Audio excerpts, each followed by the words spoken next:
Coming up next on Arizona Horizon, the economic implications of Arizona's battle for Colorado River water rights.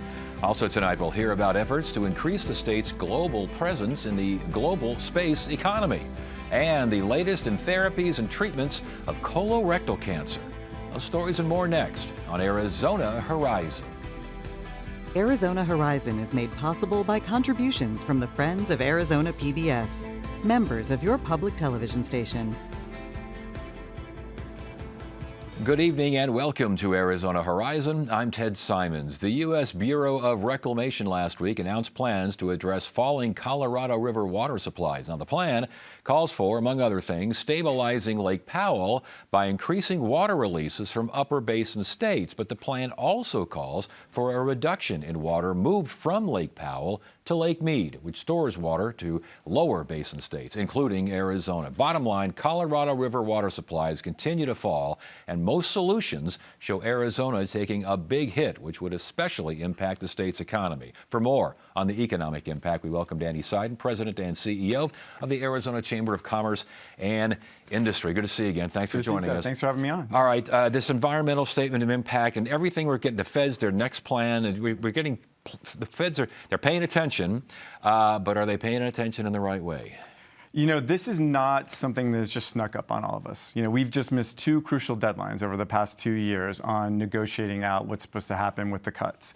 And what the feds need to take a good long look at is what the lower basins have brought, lower basin states being Arizona, Nevada, and California, what we've brought to the table versus the upper basin states. And it's very easy to do that because we've brought 27% voluntary cuts from Arizona, 17 from Nevada, 10 from California, and the upper basin states have brought 0. They are not taking this negotiation seriously, and that is what the compact, which all this is, brought to life by, anticipate states acting in good faith. Arizona has done that, Colorado has not, and that's what the feds need to pay attention to. And Colorado, we've talked about this, so many times on the show because it's such a big deal and it's getting bigger all the time. Colorado says we have taken a hit, we have had our problems because of the drought. We're not getting the snow that we would ordinarily get. That is a cutback to us. Do they have a point? No, they don't have a point. All of us have taken hits. We're in a historic drought right now, Ted. And what Arizona has done is shown amazing leadership. We have grown our economy. We've grown our population. You hear the stat all the time, right? We use the same water now, the same amount now that we did in the 1950s, despite growing our population by millions and millions. At the same time, we've grown our economy as well. Colorado has done none of that. In fact, I would argue they've done the opposite. They use more water, not less, and they haven't grown their economy. Businesses are fleeing Colorado right now. So no, what they are suffering from right now is, to use the old mom's analogy, they've made a bed and they're lying in it. They haven't shown the leadership, they haven't prepared for this, and that's where we are. You also said that Arizona is being asked to shoulder more of our fair share in cuts. How do we know what our fair share is? You can do it by math, or you can just do it, and look at who's been willing to make, conservation efforts over the last few years. For instance, just this past year, Arizona, took on 500,000 voluntary cuts on their own, voluntary. Colorado does nothing. We show up and we bring 27%. Think about that number, 27% in cuts. Colorado does nothing. This is, again, when we talk about our fair share, that's what we're talking about. We're talking about this was a compact. We're all supposed to be working together. We're conserving. We're augmenting. Our businesses are investing in wastewater treatment facilities, water recycling plants. We're doing all the right things you should do. And Colorado has literally done nothing. And now looks to be, really kind of stall, wait out the clock, run past all these deadlines, which is why you've had these discussions. Why is Arizona retaining Sullivan and Cromwell, one of the best litigation firms in the country, a firm that does not take on clients when it expects to lose, by the way. So we're gearing up for that fight. Colorado really has two choices: come to the table with real numbers or come to court. Yeah, and again, correct me if I'm wrong, don't want to get too deep in the weeds here, but to get CAP approval, Arizona kind of had to move down a little bit to a lower priority. Is that a factor in what's going on now? That's such a good question. We could do 7 shows just on that. You're getting into Western water law, and the general principle is first in time, first in right. So Arizona, for instance, our ag, our tribes, they were using that water for a much longer period of time than the compact that you referenced that came around in the 20s. Once that compact came in, you could argue that CAP, which was built then, came in a little bit later, and that's why they're kind of first in line for cuts. But they've always been willing to cut. But one thing that needs to to be said here too is the federal government isn't a neutral referee in this. They helped construct the CAP. That was Bureau recommendation. Congress approved it. They have obligations they have to meet too. So if they fail to meet their obligations, Arizona's also due legal recourse under those agreements. Yeah, and again, that was CAP was obviously later, but the 1922, which is an interesting law and an interesting compact, that requires those upper basin states to send water down to the lower basin states. And it sounds as though, hiring that law firm, it sounds as though the state is saying we are prepared to go to the wall on this. We are. It sends I give Governor Kay Hobbs a lot of credit. This sends a strong message. We've tried negotiating. We've been at the table. You know, Tom Bushotsky has been there through 2 governors working on this for multiple years. You know, I'm sure he knows this backwards and forwards better than anyone, but he'll tell you Arizona has always acted in good faith. We've always worked closely with our lower basin and tried with the upper basin. The upper basin has brought nothing to the table. If the federal government decides to make a decision and it does hit Arizona harder than we would like to see it hit, what does that mean for economic development? What does that mean for the economy as a whole? No, it's a great question. And the way I always like to describe it is Arizona is so innovative, we'll figure something out. There are solutions out there, but they're very expensive. So when you talk about if we don't settle this with a negotiation and this goes to court and we have to wait 10 years to win, everything becomes a lot more expensive. So it's less a water fight and more a cost of living fight at that point, because cities that haven't been investing in their infrastructure, some of the ones that are very dependent upon Colorado River, Scottsdale, Tucson, they will have to start charging more for water. Is there a sector that you're especially concerned about? I'm concerned for all sectors. This is what's interesting. If you look at what 1 drop of water yields in terms of an ROI in a state like Arizona, we're talking about Yuma's lettuce, which is 80% of the world's winter lettuce. We're talking about semiconductors at places like TSMC and Intel that connects all of us. We're talking about copper and mining that, again, powers and provides the energy. Everything, not just Arizona needs, everything the U.S. needs, national security, economic security, is happening right here in Arizona. Missiles at Raytheon, Lucas drones, all of that are being made here. So, last question. We've talked about what you want to see of that federal government, what you want to see them do, and how you want to see them respond. What do you want to see from Arizona leaders on this front? What we have seen recently, and that is making it clear we are going to fight. You know, the old adage, whiskey's for drinking, water's for fighting in Arizona. People are finding out why that is, you know, the motto of Arizona right now. We are ready to go to court. We're ready to go to the president. We believe that the White House can weigh in and force Colorado to come back to the table. So we want to keep the pressure on. And real quickly, if the pressure is kept on, but it still is not quite what you're looking, are there contingency plans in place? It gets very difficult to lay out all the contingencies if the cuts look like what some of the numbers we've heard. Now, I think that won't be what happens in the end, whether we go to court or not, but those contingencies require a lot of money. And now, again, the federal government will owe us in that scenario. They will owe us, and that is both for long-term solutions and some short-term solutions. There's things we can make. I think you'll see a deal amongst the lower basin states that allows us all to work together on this issue, which, again, we've been willing to do, and I think they've been willing to do it too. I give them a lot of credit. And I think that's a big contingency for us right now, is the lower basin states coming together with some real solutions. Interesting. Danny Seiden, Arizona Chamber of Commerce and Authority. Goodness gracious, we could talk about this for an hour. Yeah, it's a long time. It's not a dry topic, no pun intended. So, Thank you, sir. Got it. Over 50 years, 5 tigers let one filmmaker into their lives.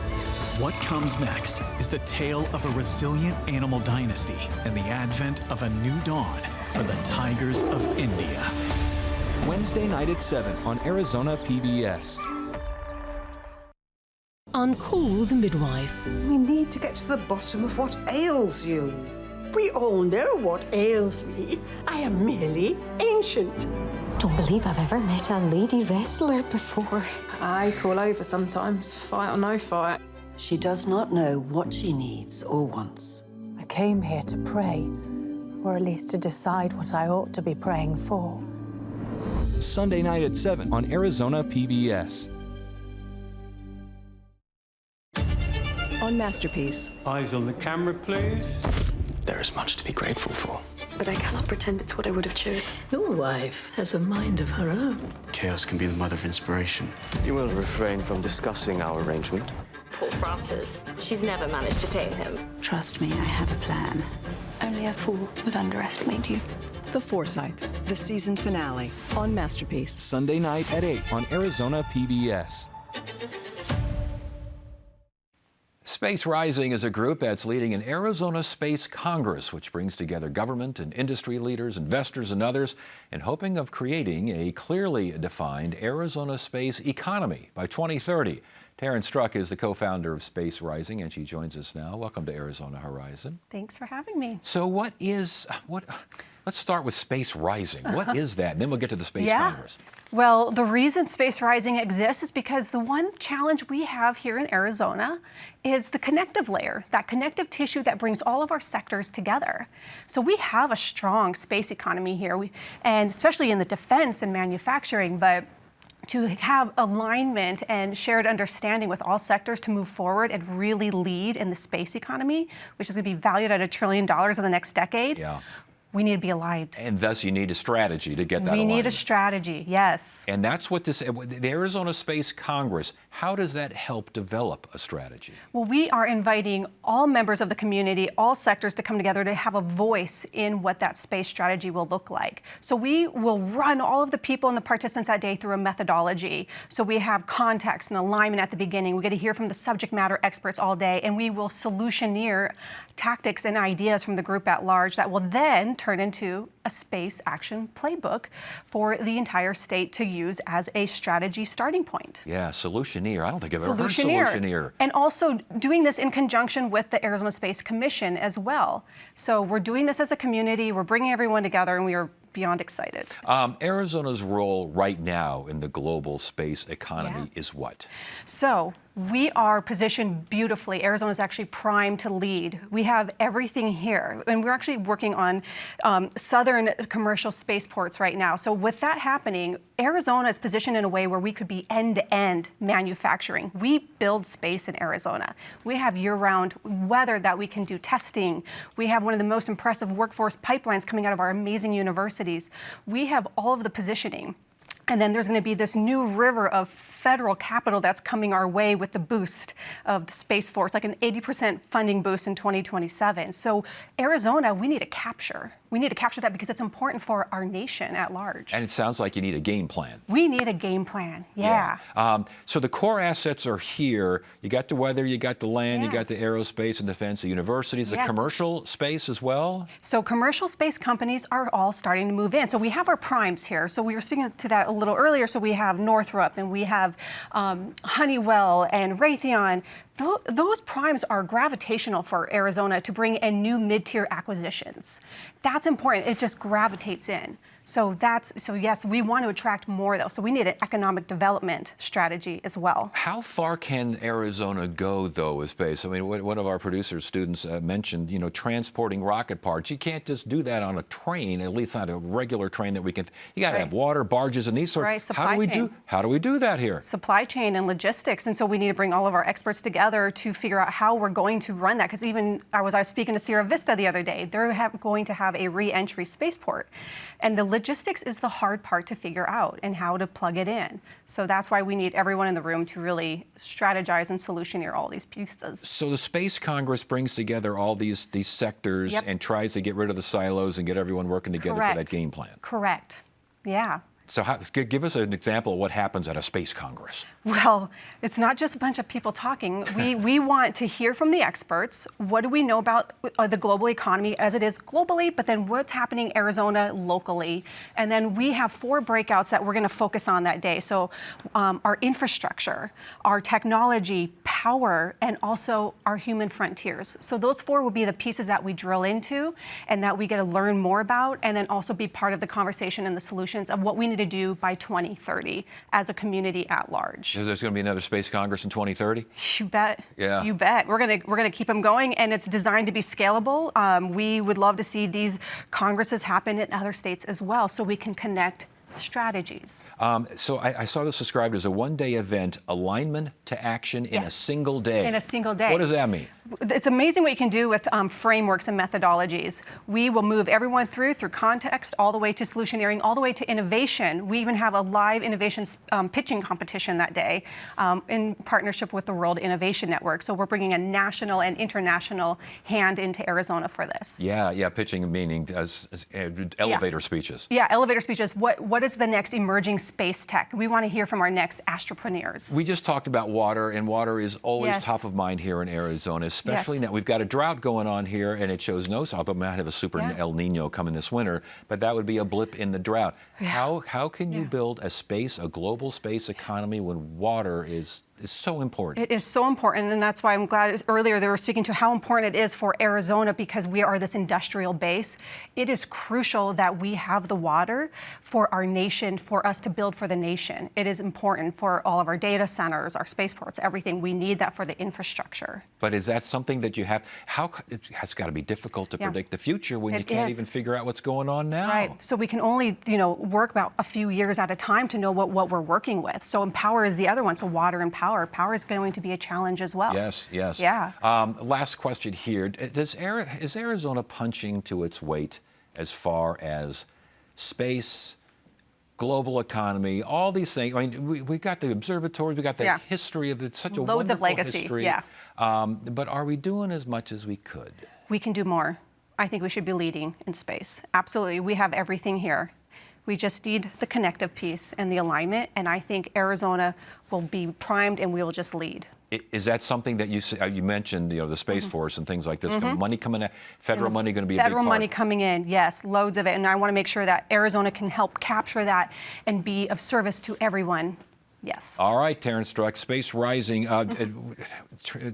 This is a Hyatt downtown? Yep, April 29th at the Hyatt Regency downtown. We welcome everyone to join us. It'll be an action-packed day. Where do you learn more about it? You can learn more about it at spacerising.org. All right, Terrence, thank you. Thanks, Ted.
Colorectal cancer is the second leading cause of cancer deaths and is projected to take 55,000 lives this year. Now, the cancer can be easily treated if caught early, but the survival rate drops if the disease spreads. There are new treatments and trials in the fight against colorectal cancer, and for more on that, we welcome Dr. Rajesh Ramanathan from Banner MD Anderson Cancer Center. Doctor, it's good to see you again. Thank you so much for joining us. We've done so many stories on this because it seems as though colorectal cancer, the diagnoses are increasing, especially among younger folks.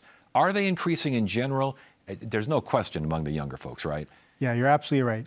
Actually, with all of our screening efforts, it's going down in every age category except those that are young, below the age of 50. In those below the age of 50, it's going up by a few percentage points every single year. Do we know why? There are a couple of different factors. Some are inherited, but the things that are under our control as a society, we know that eating processed meats and red meats are associated with a higher rate of colon cancer. Obesity and a sedentary lifestyle, increased risk of colon cancer. Alcohol and tobacco, increased risk of colon cancer. Those associations have been shown over and over again.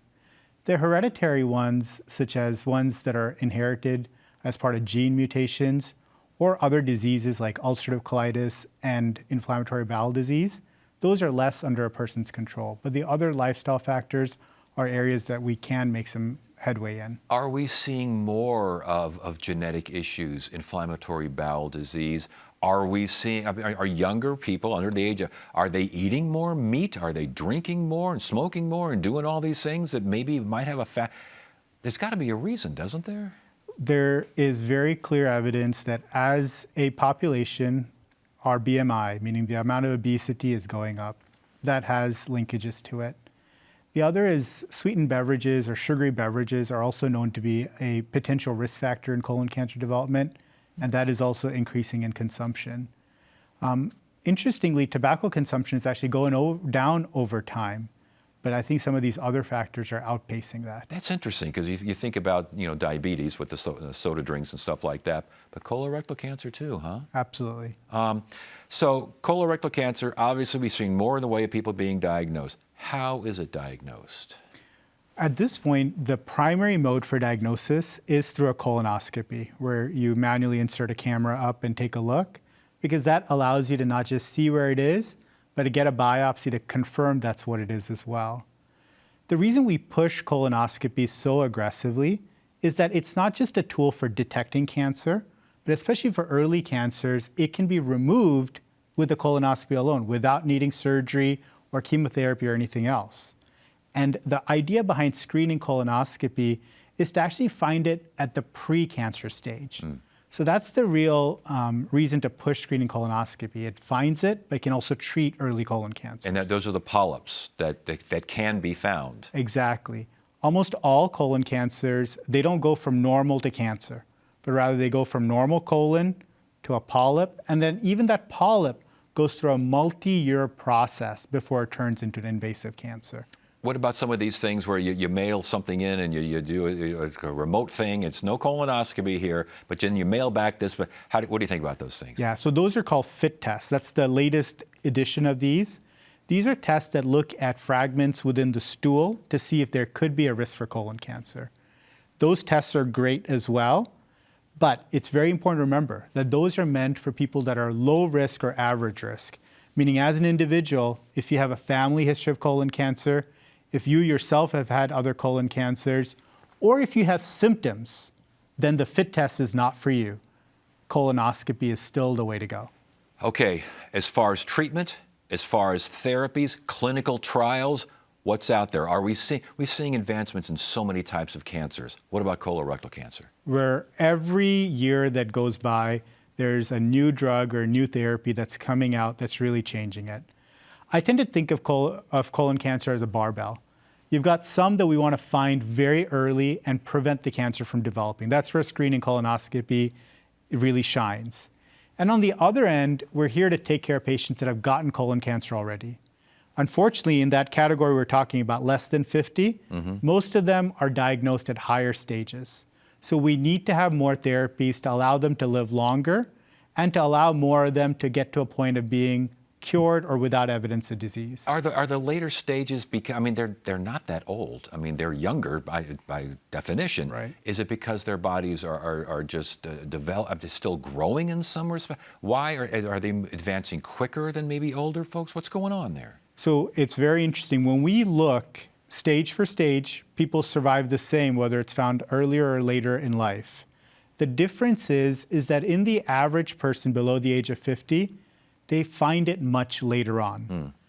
At this point, the current national recommendation is still to only start screening at the age of 45, which means that there are some patients that develop it before the age of 45, where it's just allowed to progress for longer.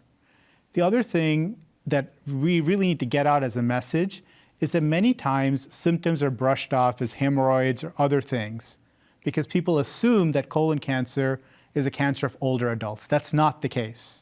Anybody, no matter what the age is, with new rectal bleeding, change in bowel habits, meaning new constipation or new diarrhea, they should get it checked out. As far as treatment is concerned, it sounds, you kind of referred to this, but the idea to live longer and to live better, is that becoming almost a priority as opposed to eliminating the disease altogether?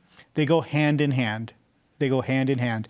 One of the beautiful things about working at Banner MD Anderson is that we have access to a lot of new cutting-edge clinical trials and technologies that are out there to both treat people with later stages of disease and let them live longer, as well as some cutting-edge surgical therapies that are meant to try and eliminate cancer even at those once incurable stages. Wow, so that can still happen then? Absolutely. So with all this in mind, what is your message to someone who may have been diagnosed recently or have a friend or a relative, a loved one diagnosed?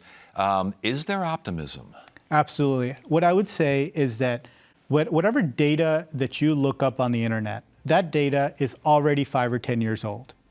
There is so much happening every single year that there is lots of optimism. One of the great things about the cancer centers in town in Phoenix and at Banner MD Anderson is we've got some of the most cutting-edge technologies and therapies to be able to treat someone no matter what their stage is. Dr. Rajesh Ramanathan, again, Banner MD Anderson Cancer Center. Good information. Good to have you here. Thank you for having me. Thank you. And that's it for now. I'm Ted Simons. Thank you so much for joining us. You have a great evening.